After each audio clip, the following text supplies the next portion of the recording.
నమస్తే, welcome to shadow news. ముందుగా బులెటిన్లోని headlines చూద్దాం.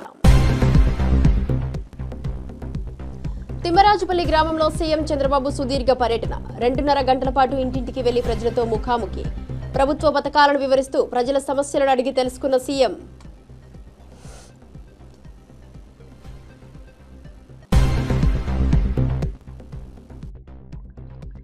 కాంగ్రెస్ లో ముదిరిన వర్గ పోరు. ఏఐసీసీ ఇన్ఛార్జ్ మీనాక్షి నటరాజన్తో మంత్రి కొండా సురేఖ, మురళి భేటీ. జిల్లా రాజకీయ పరిణామాలపై హైకమాండ్ కు నివేదిక సమర్పణ.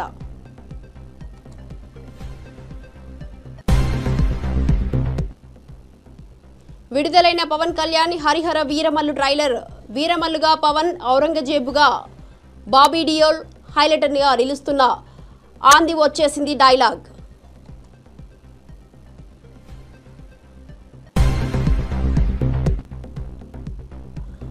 Officer of the order of the star of Ghana award ప్రదానం. ఘనా అధ్యక్షుడు జాన్ డ్రమానీ మహాన్ చేతుల మీదుగా సత్కారం. పురస్కారాన్ని 140 కోట్ల భారతీయులకు అంకితమిచ్చిన ప్రధాని.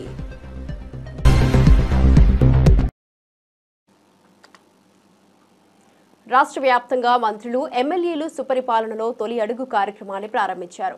ఈ కార్యక్రమం ద్వారా కూటమి ప్రభుత్వం చేసిన అభివృద్ధి, సంక్షేమ కార్యక్రమాలను ఇంటింటికి వెళ్లి ప్రజలకు వివరిస్తున్నారు. అనకాపల్లి జిల్లా పాయకరావుపేట మండలం సీతారాంపురంలో హోంమంత్రి అనిత ఈ కార్యక్రమాన్ని ప్రారంభించారు. ఆమె ఇంటింటికి వెళ్లి ప్రభుత్వం అందిస్తున్న సంక్షేమ పథకాలు ప్రజలకు అందుతున్నాయో లేదో పరిశీలించారు. ఇదే విధంగా బాపట్ల జిల్లా చీరాల మండలం తోటవారిపాలెంలో ఎమ్మెల్యే ఎంఎం కొండయ్య పర్యటించారు.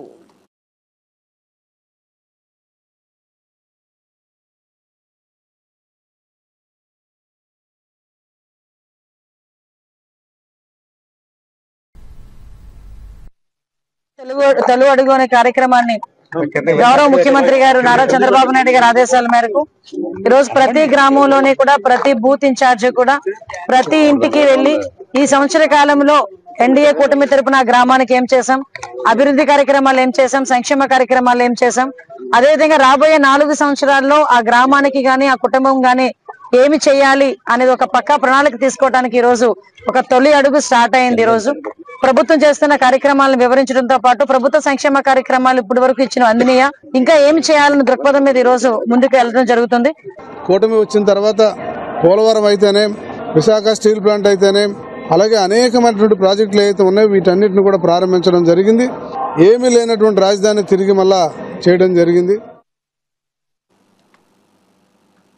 పర్యాటక శాఖ మంత్రి కందుల దుర్గేష్ విశాఖ క్రూజ్ టెర్మినల్ అంతర్జాతీయ పర్యాటకానికి రాష్ట్రం మజిలీగా ఎదగడంలో కీలకంగా ఉంటుందని తెలిపారు. విశాఖకు వచ్చిన విలాసవంతమైన పర్యాటక నౌక కాడిలియను సందర్శించి పర్యాటకులకు వీడ్కోలు పలికిన మంత్రి రాష్ట్రాన్ని పర్యాటక రహితంగా తీర్చిదిద్దేందుకు ప్రత్యేక పాలసీ రూపొందించి అమలు చేస్తున్నామని వెల్లడించారు. ఈ ప్రయత్నం ద్వారా రాష్ట్రానికి వ్యాప్తంగా పర్యాటక ఆకర్షణలు పెంచి ఆర్థిక అభివృద్ధికి దోహదం చేయాలని లక్ష్యంగా పెట్టుకున్నారు.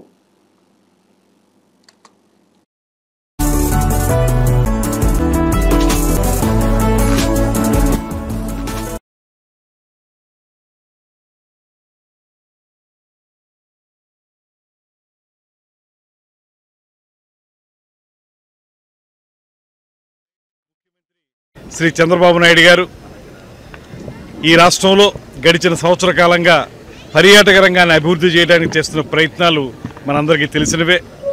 ఈ రాష్ట్రంలో కొత్త విధానాల్లో పర్యాటక రంగాన్ని వృద్ధి చేయాలనేటువంటి ఆలోచనతో టూరిజంకి ఇండస్ట్రీ స్టేటస్ ఇచ్చి టూరిజం ప్రాజెక్టులు తీసుకొచ్చేటువంటి వాళ్ళందరికీ కూడా ఇన్సెంటివ్స్ ఇచ్చి తద్వారా పర్యాటక రంగాన్ని వృద్ధి చేస్తున్నటువంటి సందర్భాన్ని మీకు గుర్తు చేస్తూ ఈ క్రూజ్ టూరిజం అనేటువంటి దాన్ని ప్రారంభించుకోవడం అనేది చాలా ఆనందంగా ఉంది. ఇది ప్రధానంగా ఇక్కడికి పర్యాటకులు వచ్చే విధంగా ఈ క్రూజ్ టూరిజం ఉండాలనేటువంటి ఆలోచన కూడా చేస్తూ ఉన్నాం. ఇక్కడి నుంచి బయటికి వెళ్ళడం కాకుండా ఇక్కడికి టూరిజంకి సంబంధించి అనేక మంది పర్యాటకులు వచ్చి ఈ చుట్టుపక్కల ఉన్నటువంటి సుందరమైన ప్రాంతాలని వీక్షించే విధంగా, అది వెల్నెస్ టూరిజం కానివ్వండి, ఎకో టూరిజం కానివ్వండి, అడ్వెంచర్ టూరిజం కానివ్వండి, హోమ్ స్టేస్ కానివ్వండి, టెంట్ హౌసెస్ కానివ్వండి, లేకపోతే ఇతరత్ర గోదావరి పరివాహక ప్రాంతంలో ఉన్నటువంటి అందాలు కానివ్వండి, ఇవన్నీ కలగలిపి ఒక సర్క్యూట్గా ఏర్పాటు చేసి హబ్ అండ్ స్పోక్ మోడల్లో ఈ టూరిజంని అభివృద్ధి చేయాలనేటువంటి ముఖ్యమంత్రి గారి ఆలోచన మేరకు ఇవాళ ఒక అద్భుతమైనటువంటి టూరిజం క్రూజ్ని మనం ఏర్పాటు చేసుకోవడం జరిగింది. ఇది లోపల చూస్తే దీంట్లో ఉన్నటువంటి ఫెసిలిటీస్ అన్నీ కూడా 7 స్టార్ ఫెసిలిటీస్గా ఉన్నాయి. అక్కడ ఒక్కసారి అందులోకి వెళ్ళిన తర్వాత ఏదో ప్రయాణం చేస్తాం అనేది కాదు, ఇక్కడ ఒక అనుభూతి, ఒక అనుభవం, ఎక్స్పీరియన్స్ అంటాం మనం, టూరిజం ఎక్స్పీరియన్స్. ఆ ఎక్స్పీరియన్స్ పొందేలాగా చాలా అద్భుతంగా ఉంది ఇది ఈ MV ఎంప్రెస్ అనేటువంటి ఈ షిప్. దీంతో పాటు ఇక్కడ మనకి ఇంటర్నేషనల్ స్థాయిలో మన పోర్ట్ అథారిటీ వాళ్ళు ఏర్పాటు చేసినటువంటి టెర్మినల్ కూడా అన్ని రకాల సౌకర్యాలతోటి ఆ టెర్మినల్ కూడా ఏర్పాటు చేశారు. దీని ద్వారా రేపు సెప్టెంబర్ వరకు 4 సార్లు ఈ క్రూజ్ వెళ్ళేటువంటి అవకాశం ఉంది. నా నమ్మకం గట్టిగా ఉంది. వాళ్ళ లోపల ఉన్నటువంటి పర్యాటకులతో మాట్లాడుతుంటే వాళ్ళు చెప్తున్నారు దీన్ని మేము నిత్యం వస్తూ ఉండి అనేటువంటి మాట చెప్తున్నారు. కాబట్టి ఇప్పుడు మనం ప్రయోగాత్మకంగా 4 సార్లు వచ్చేలా చేసినప్పటికీ కూడా రాబోయే రోజుల్లో నిరంతరం ఈ క్రూజ్ ఎంటర్టైన్మెంట్ అనేది ముందుకు వెళ్ళే విధంగానే ఇవన్నీ ఉన్నాయి. దీన్ని ఆంధ్రప్రదేశ్ రాష్ట్ర ప్రభుత్వం కేంద్ర ప్రభుత్వంతో కలిసి వైజాగ్ పోర్ట్ అథారిటీతో కలిసి ఒక కంటిన్యూస్ యాక్టివిటీగా తయారు చేయడానికి, తద్వారా కొండా మురళి తనపై 23 కేసులు పెట్టడం వెనుక తన ప్రజాబలం ఉన్నందునే అని వ్యాఖ్యానించారు. తనకు భయం లేదని మొదటి నుండి చెబుతున్నారని స్పష్టం చేశారు. ప్రజల మద్దతు ఉండటంతో తనపై దాడులు చేయడానికి ప్రయత్నిస్తున్నారని అన్నారు. ఏ పరిస్థితుల్లోనూ తాను వెనకడుగు వేయబోనని, న్యాయ పోరాటం చేయడానికి సిద్ధంగా ఉన్నారని పేర్కొన్నారు. ప్రజల ఆత్మవిశ్వాసమే తనకు ప్రేరణ అని, ప్రజల తన వెంటే ఉన్నారని తెలిపారు. ఈ సందర్భంలో తనపై పెట్టిన కేసుల గురించి వివరాలు వెల్లడిస్తూ న్యాయవాదుల సలహా మేరకు ముందుకు వెళ్తున్నారని వెల్లడించారు. 45 ఏళ్ళ నుంచి ఎపిసోడ్ ఉంటూనే ఉంటాయి. అదే కదా ఇప్పుడు వేరే లేదు, వారు కొత్తగా వచ్చింది కాబట్టి కానీ వాళ్ళు లాస్ట్ వీక్ కలిసినప్పుడు ఇన్ఛార్జ్ని మేము కావాలా కొండ ఫ్యామిలీ కావాలా తీసుకురావని చెప్పేసి అల్టిమేట్ జరగాల. ఒకే మాట చెప్తున్నా, ఎవరి గురించి నేను కామెంట్ చేయ, నాకు అవసరం లేదు. నా ఎంత ప్రజలు ఉన్నారు, నేను వెళ్ళిపోయేవారు కదా ప్రతినిధులు, అది ఎక్కువ వాళ్ళు తప్ప నేను కాదు. అంటే మీరు మాట్లాడిన తర్వాత కూడా చాలా సర్కాస్టిక్ గా వాళ్ళు మాట్లాడుతున్నారు. కొంతమంది భయపడేది బొంగంగా. నాకు భయపడతారో భయపడరో ఇలా భయపడకపోతే నా మీద ఒకటి కదా. ఇక్కడ కశ్మీర్ ఓటా చేసి భయపడలే, కడా చేసి భయపడలే, ఏం చేసి భయపడలే. భయం అనేది లేదో ముందే చెప్తాను కదా. ఓకే మీరు తప్ప ఎప్పుడు ఏం లేదు. నమ్ముకు 45 ఏళ్ళ ప్రతి ఎపిసోడ్ ఉంటూనే ఉంటాయి. మంత్రి కొండా సురేఖ తన భర్త కొండా మురళితో కలిసి హైదర్గూడలోని ఎమ్మెల్యే క్వార్టర్స్ లో కాంగ్రెస్ పార్టీ రాష్ట్ర వ్యవహారాల ఇన్ఛార్జి మీనాక్షి నటరాజన్తో భేటీ అయ్యారు. అనంతరం మీడియాతో మాట్లాడిన సురేఖ తనకు ఇచ్చిన శాఖలకు న్యాయం చేస్తున్నారని చెప్పారు. నిబంధనల ప్రకారమే పనిచేస్తున్నారని, తన శాఖలో ఉన్న ఫైల్స్ అన్ని పరిశీలించవచ్చని ఆమె అన్నారు. మంత్రిగా ఇప్పటి వరకు ఎలాంటి తప్పులు చేయలేదని స్పష్టం చేశారు. సుష్మితలో తమ రక్తం ఉందని, ఆమె రాజకీయ ఆలోచనలను ఆమె తప్పు పట్టలేమని తెలిపారు. రాజకీయ రక్తం, ప్రజాసేవ మా ఆలోచన, అది దానికి వంశపారపర్యంగా రావడంలో తప్పు లేదు. అది ఎక్స్పెక్టేషన్ పెట్టుకోవడంలో తప్పు లేదు. దాని ఆలోచనలను కాదు వద్దు అనేటువంటి అధికారం మాకు లేదు. ఎందుకంటే she's major, she knows everything. తన ఫ్యూచర్ ఏందో తను సెలెక్ట్ చేసుకునే అధికారం తనకు ఉన్నది. కాబట్టి ఆ ఉద్దేశంతో తను పెట్టుంటుంది. కాబట్టి దాన్ని క్వశ్చన్ చేసే అధికారం మాకు లేదు. భవిష్యత్తులో పార్టీ ఏ నిర్ణయం తీసుకున్నా దానికి కట్టుబడి ఉంటాం. కానీ షీఈ్ ఎక్స్పెక్టింగ్, తను ఎక్స్పెక్టింగ్ అని చెప్పి పెట్టుకుంది. దాంట్లో తప్పేం లేదని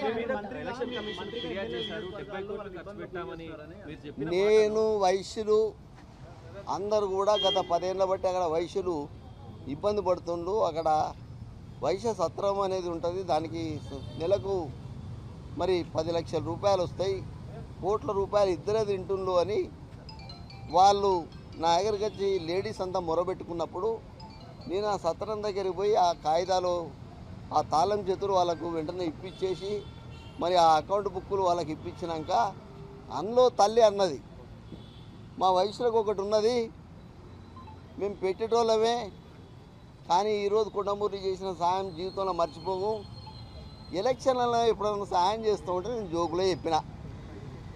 కానీ కొండ సురేఖకు ఉన్నది ఎక్కడ ఉన్నారే, అది ఉంది, గోడౌన్ ఉంది. కొండమూరికి ఒకటే ఇల్లు ఉన్నది, వంచన ఇళ్ళ ఒక్కటే నంబర్ 1 ఇల్లు నాదే. అర్థమైంది కదా. అది కూడా చాలా మంది మంత్రులు మీరు సీనియర్ మంత్రి అయినా మిమ్మల్ని పక్కకు పెట్టారని తొలగిస్తారని ఎందుకు ప్రచారం అవుతుంది? దాని మీద నేనేం కామెంట్ చేయదలుచుకోలేదు. ఎందుకంటే నాకు ఇచ్చిన శాఖ మీద నేను దృష్టి సారించి ఎక్కడ కూడా మరి రూల్స్కి అగేన్స్ట్గా నేను వెళ్ళకుండా రూల్స్ను ఫాలో అవుతూ నా డిపార్ట్మెంట్ని నేను ముందుకు తీసుకుపోతా ఉన్నాను. నా డిపార్ట్మెంట్లో నేను ఒక మంచి పేరు తెచ్చుకోవాలన్నటువంటి ఉద్దేశంతో పనిచేస్తూ ఉన్నాను. మరి దానికి వేరే ఎవరైనా వక్రీకరించి దాన్ని కామెంట్ చేస్తే దానికి నేను బాధ్యురాలిని గాను. నాకు మొత్తం నా డిపార్ట్మెంట్లో ఉన్న ఫైల్స్ అన్నీ కూడా పరిశీలించినా కూడా నో ప్రాబ్లం. నాకు నేను ఎక్కడ కూడా డీవియేట్ అవ్వలేదు. నేను కరెక్ట్గా ఒక మరి మంత్రిగా చేయాల్సిన పనులన్నీ కూడా నేను చేస్తూ ఉన్నాను. అంతే తప్పితే వేరే వాళ్ళు ఎవరైనా కామెంట్ చేస్తే దాని గురించి నేను పట్టించుకోలేదు. ప్రాబ్లం నాకు నేను ఎక్కడ కూడా డీవియేట్ అవ్వలేదు. నేను కరెక్ట్గా ఒక మరి మంత్రిగా చేయాల్సిన పనులన్నీ కూడా నేను చేస్తూ ఉన్నాను. అంతే తప్పితే వేరే వాళ్ళు ఎవరైనా వాళ్ళది రాజకీయ రక్తం ప్రజాసేవ మా ఆలోచన. అది దానికి వంశపారపర్యంగా రావడంలో తప్పు లేదు. అది ఎక్స్పెక్టేషన్ పెట్టుకోవడంలో తప్పు లేదు. దాని ఆలోచనలను కాదు వద్దు అనేటువంటి అధికారం మాకు లేదు. ఎందుకంటే she's major, she knows everything. దాని ఫ్యూచర్ ఏందో తను సెలెక్ట్ చేసుకునే అధికారం తనకు ఉన్నది. కాబట్టి ఆ ఉద్దేశంతో తను పెట్టుంటుంది. కాబట్టి తెలంగాణ బీజేపీ రాజ్యసభ సభ్యుడు కె లక్ష్మణ్ తిరుమల శ్రీవారిని దర్శించుకున్నారు. తిరుపతి ఆలయానికి చేరుకున్న ఆయన ప్రత్యేక పూజలు నిర్వహించారు. ఈ సందర్భంగా లక్ష్మణ్ ఆలయ అధికారులతో మాట్లాడి భక్తులకు అందిస్తున్న సేవలను ప్రశంసించారు. రాష్ట్రంలో ప్రజల సంక్షేమం కోసం వ్రతం చేస్తున్నారని, భగవంతుడు అందరికీ శాంతి, సౌఖ్యం ప్రసాదించాలని కోరుకుంటున్నారని తెలిపారు.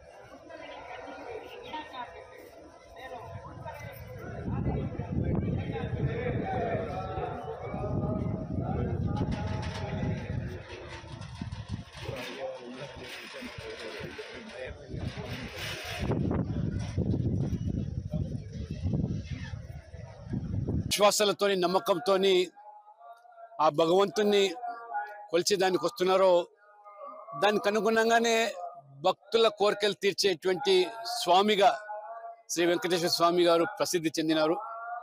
ప్రపంచవ్యాప్తంగా కూడా భక్తులు ఎంతో విశ్వాసంతో నమ్మకంతో కూడా తమ కానుకలు సమర్పిస్తూ ఉన్నారు. ఈ యొక్క సనాతన ధర్మం యొక్క మరి కాపాడడానికి, అదే రకంగా ధర్మం కోసము భక్తులు ఇచ్చేటువంటి కానుకలు. దురదృష్టవశాత్తు గతంలో ఉన్నటువంటి ప్రభుత్వము, గతంలో బోర్డు కూడా అనేకమైనటువంటి అవకతవకలకు, అదే రకంగా మరి ఈ యొక్క పవిత్రమైనటువంటి ఆలయాన్ని కూడా ఏ రకంగా మరి వారు అవినీతిమయం చేశారో ఈరోజు కూడా ప్రజలు, భక్తులు తీవ్ర ఆవేదన వ్యక్తం చేస్తున్నారు. ఇవాళ గౌరవనీయులు ముఖ్యమంత్రి చంద్రబాబు నాయుడు గారు ఇవాళ తిరుపతి అభివృద్ధి కోసము లేదా ఈ బోర్డు కూడా అనేక చర్యలు తీసుకుంటున్నప్పటికీ మరి గతంలో జరిగినటువంటి అవకతవకల పట్ల, మరి అవినీతి పట్ల పూర్తి స్థాయిలో ప్రస్తుత ప్రభుత్వము మరి విచారణ జరిపించి చర్యలు తీసుకోవాల్సిన అవసరం ఉందని చెప్పి భక్తులు భావిస్తూ ఉన్నారు. ఎందుకంటే మనం చూసాం ఇవాళ ఈ ఆయుర్వేద మాత్రలు ఏదైతే తయారు చేసేటువంటి మరి మిషన్లు గతంలో 2022 సంవత్సరంలో దాదాపు 3,90,00,000 రూపాయల వ్యయంతో కూడుకున్నటువంటి నాసి రకమైనటువంటి మిషన్లు కొనుగోలు చేసి కనీసం ఉపయోగంలో రాకుండా చేసినటువంటి పాపం, నిజంగా ఆ పాపం పండాల్సిన అవసరం ఉన్నది. ఈ రకంగా మరి గత ప్రభుత్వము పూర్తిగా ఈ పవిత్రతను మరి గాలికి వదిలేయడమే కాకుండా ఏ రకమైన అవినీతికి పాల్పడ్డారో. కాంగ్రెస్ నాయకుడు కొండా మురళి తనను వెనుకబడిన తరగతుల ప్రతినిధిగా పేర్కొన్నారు. తన భార్య మంత్రి కొండా సురేఖతో కలిసి హైదర్గూడలోని ఎమ్మెల్యే క్వార్టర్స్ లో కాంగ్రెస్ పార్టీ రాష్ట్ర వ్యవహారాల ఇన్ఛార్జి మీనాక్షి నటరాజన్ని కలిశారు. ఉమ్మడి వరంగల్లో జరుగుతున్న సమస్యలపై ఆమెకు నివేదిక సమర్పించారు. అనంతరం మీడియాతో మాట్లాడుతూ, నాకు ప్రజాబలం ఉంది, ఎవరి గురించి వ్యాఖ్యానించను, నాకు ఏ గ్రూప్ రాజకీయాలతో సంబంధం లేదు అని అన్నారు. మీనాక్షి నటరాజన్ కు ఈ విషయాలను వివరించినట్టు తెలిపారు. మరి నేను ఒకటే మాట చెప్తున్నా, రేపు లోకల్ బాడీ ఎలక్షన్లో కూడా వరంగల్ జిల్లాలో కంపల్సరీగా అన్ని కాంగ్రెస్కి వచ్చేటట్టు, మరి మళ్ళా ఎమ్మెల్సీగా ఎవరిచ్చినా పార్టీ ఎవరికి ఇచ్చినా గెలిపించేటట్టు ఎంపీటీసీలను, జెడ్పీటీసీలను, సర్పంచ్లను గెలిపించే పూర్తి బాధ్యత మరి నేను తీసుకుంటా అని తెలియజేస్తూ వారికి కూడా చెప్పడం జరిగింది. అమ్మ, మీరు ఎక్కడ ఏ అధికారం ఏ ఆదేశం ఇస్తే ఆ ఆదేశాన్ని పాటిస్తా. మరి నాకు ఈరోజు వైఎస్ రాజశేఖర రెడ్డి గారి దగ్గర నుంచి ఇప్పటి వరకు మరి నిబద్ధతతో పనిచేస్తుంది కాబట్టి మీరు కంపల్సరీగా మమ్మల్ని ఉపయోగించుకోవాల్సిన బాధ్యత ఉంది అని చెప్పి వారికి చెప్తే కంపల్సరీగా మేము ఉపయోగించుకుంటాం. మరి మీ సేవలు అవసరమని వారు కూడా చెప్పడం జరిగింది. వారికి కృతజ్ఞత తెలియజేస్తున్నాను. గ్రూప్ తగాదాలు ప్రోత్సహిస్తున్నా కూడా నేను వాడాలి తిరిగా, నేను కరెక్ట్గా క్యాంప్ ఆఫీస్కో ఇంట్లోనో కూర్చుంటా, నేను ఆర్గనైజేషన్ చేస్తా, ప్రతి ఒక్కరి పేరు కూడా గుర్తుపెట్టుకుంటా. నేను ఏ ఏరియా నుంచి వచ్చిన వాళ్ళను గుర్తుపెట్టుకుని అడుగుతా, మీరు పలానా ఏరియా నుంచి వచ్చినారు. Officer of the order of the Ghana star of Ghana అవార్డుతో ఘానా ప్రభుత్వం నరేంద్ర మోదీని సత్కరించింది. ఘానా రాజధాని అక్రాలో జరిగిన కార్యక్రమంలో ఆ దేశ అధ్యక్షుడు జాన్ డ్రమాని మహముడు ఈ అవార్డును ప్రధానికి అందించారు. అనంతరం ప్రధాని మోదీ మాట్లాడుతూ 140 కోట్ల మంది భారతీయుల తరపున ఈ అవార్డును స్వీకరిస్తున్నానన్నారు. అవార్డు దక్కడం గౌరవంగా భావిస్తున్నట్లు తెలిపారు. ఇరు దేశాల చిరకాల బంధాలకు ఇది నిదర్శనమని, యువత ఆకాంక్షలు, ఉజ్వల భవిష్యత్తు, సాంస్కృతిక వైవిధ్యం, సాంప్రదాయాలకు చారిత్రక సంబంధాలను పటిష్టం చేయాలని ఆకాంక్షించారు.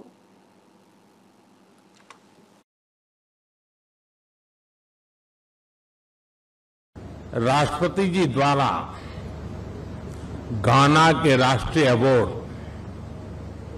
The officer of the order of the star of घाना से सम्मानित किया जाना मेरे लिए अत्यंत गर्व और सम्मान की बात है और घाना के लोगों का हृदय से आभार प्रकट करता हूं। मैं इस सम्मान को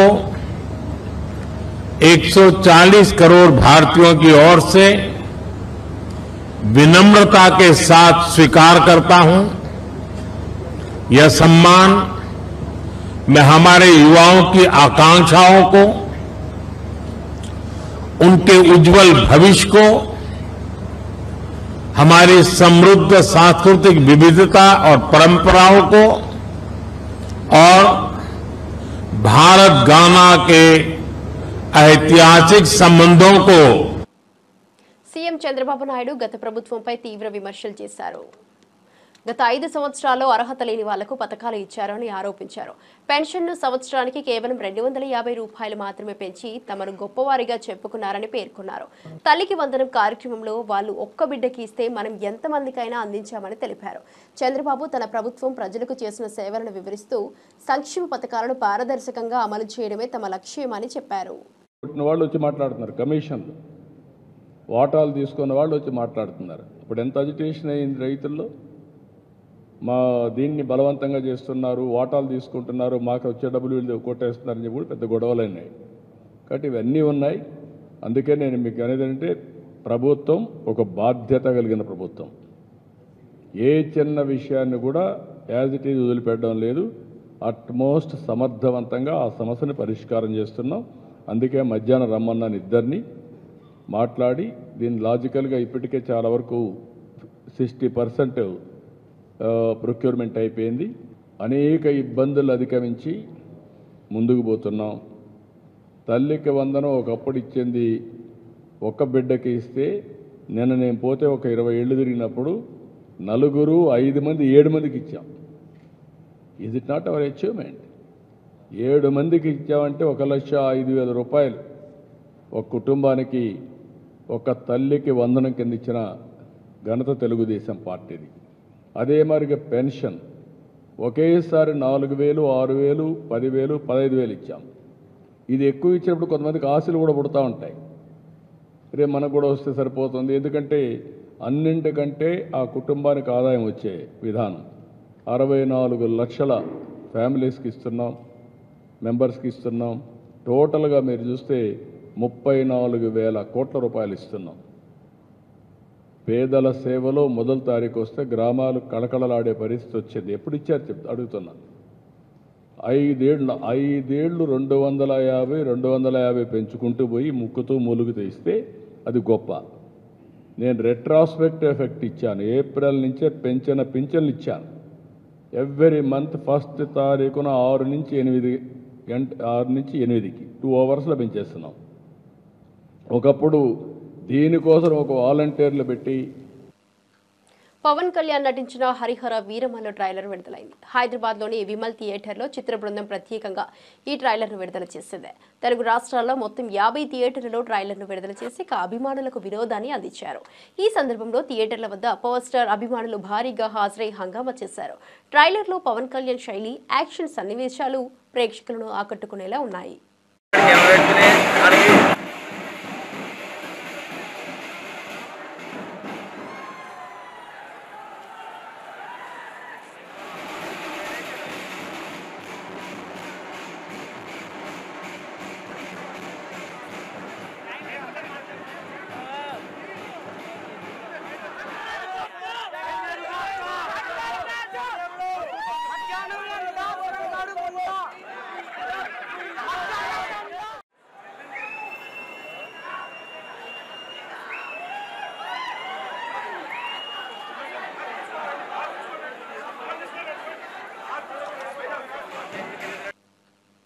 హరిఫరీదాబాద్ భల్లబ్గఢ్ సెక్టార్ 9లోని జిమ్లో విషాదం చోటు చేసుకుంది.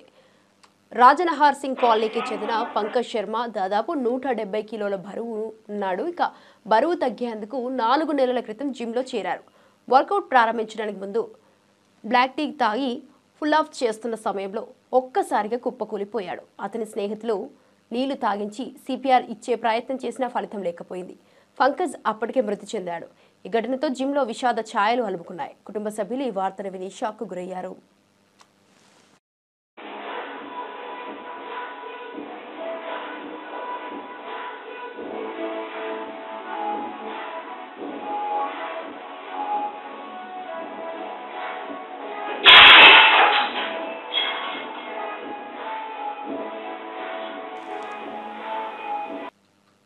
సీఎం చంద్రబాబు నాయుడు తీవ్ర విమర్శలు చేశారు. సింగయ్య భార్యను బెదిరించి రాజకీయాలు చేస్తున్నారా అని ప్రశ్నించారు.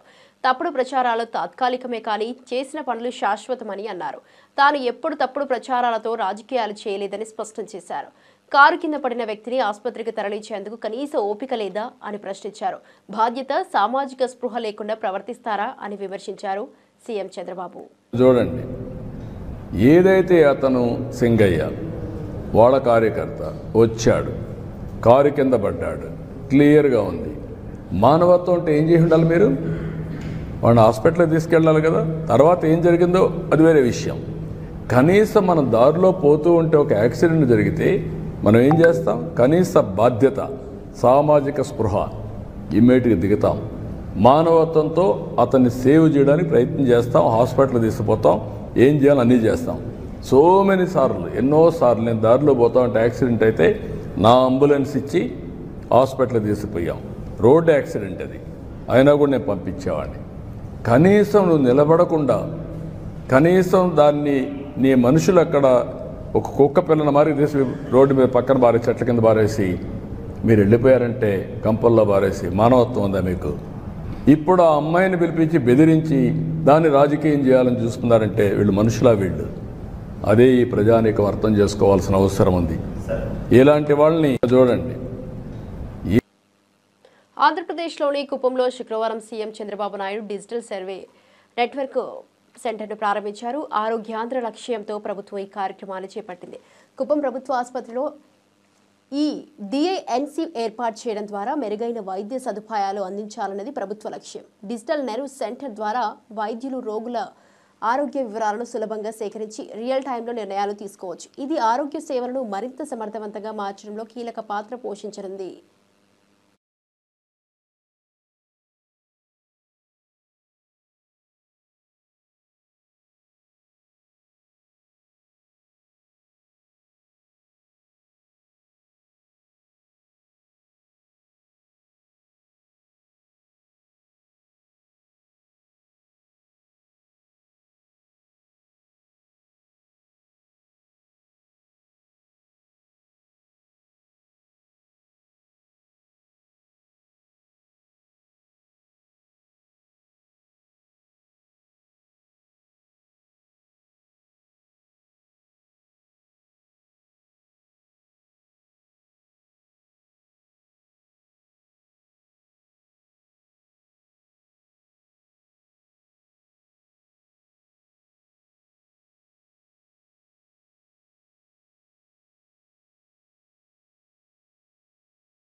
కరీంనగర్ వేములవాడ రహదారిపై బుధవారం రాత్రి చిన్నపాటి వర్షానికి వాహనదారులకు తీవ్ర అసౌకర్యం కలిగింది. కొత్తపల్లి మండలం ఆసిఫ్ నగర్లో రోడ్డుపై భారీ వరద నీరు చేరడంతో వాహనాలు నీటిలో దారి తప్పాయి. రోడ్డు కనిపించక కొన్ని వాహనాలు బోల్తా పడ్డాయి. గుంతల్లో ఆగిపోయిన కార్లను ఇతర వాహనదారుల సహాయంతో బయటకు తీశారు.